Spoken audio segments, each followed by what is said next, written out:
Hi, I'm Beverly with the University of Missouri Extension Master Gardeners of Greater Kansas City.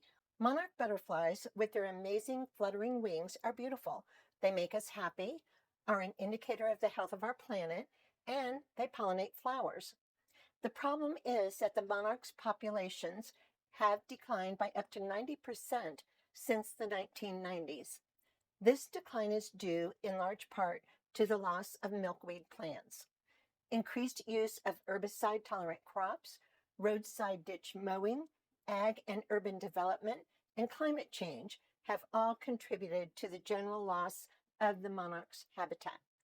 Monarchs feed on the nectar of many different flowers, but only lay their eggs on certain types of milkweed plants. If there is no milkweed, there are no monarchs.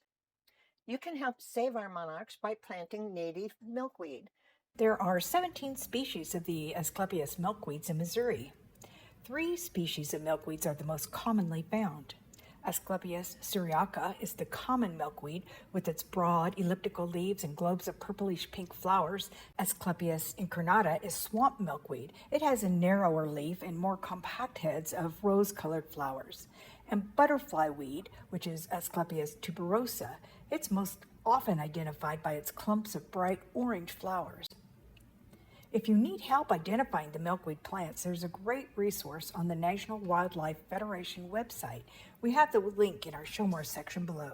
It might be fun to spend a nice fall day out scavenging for milkweed seeds along roadsides, fence rows, and pastures. Once you find grayish-tan milkweed pods, gently squeeze them and scoop out the fluffy silk and chocolatey brown seeds. Only harvest a few. Leave the rest for nature. To separate the silk from the seeds, place in a paper bag with a few pennies. Cut a small hole in the bottom tip of the bag and shake the seeds out. Now you're ready to plant. Use any recycled translucent container.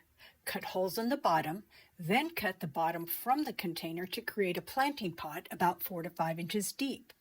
Leave about 2 inches connected under the handle area to hold your container together. Fill the bottom of your container with good potting mix. Discard the silk. Place a few seeds on top of the potting soil, about 1 seed per inch. Sprinkle a little soil over the seeds and press them down firmly. Finally, tape your jug back together. And note, you won't be using the jug lid. Let them chill out, literally. Place them outside in a sunny, exposed location. Native plant seeds need cold stratification.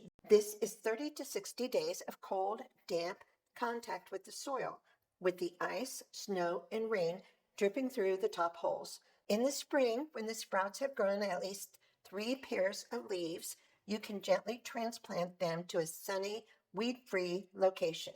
Give them just a little TLC to protect those tiny stems as they harden off and get established. And be patient. Natives grow deep roots, and often those deep roots grow more than the top in the first year. But once established, milkweed are perennials and will come back every spring. We've linked this article in the Show More section below to remind you of all of the steps of milkweed planting. Have you found milkweed in the wild or successfully seeded? We'd love to hear your comments. Thanks for watching. Subscribe to our channel to see all of our videos. See you in the garden.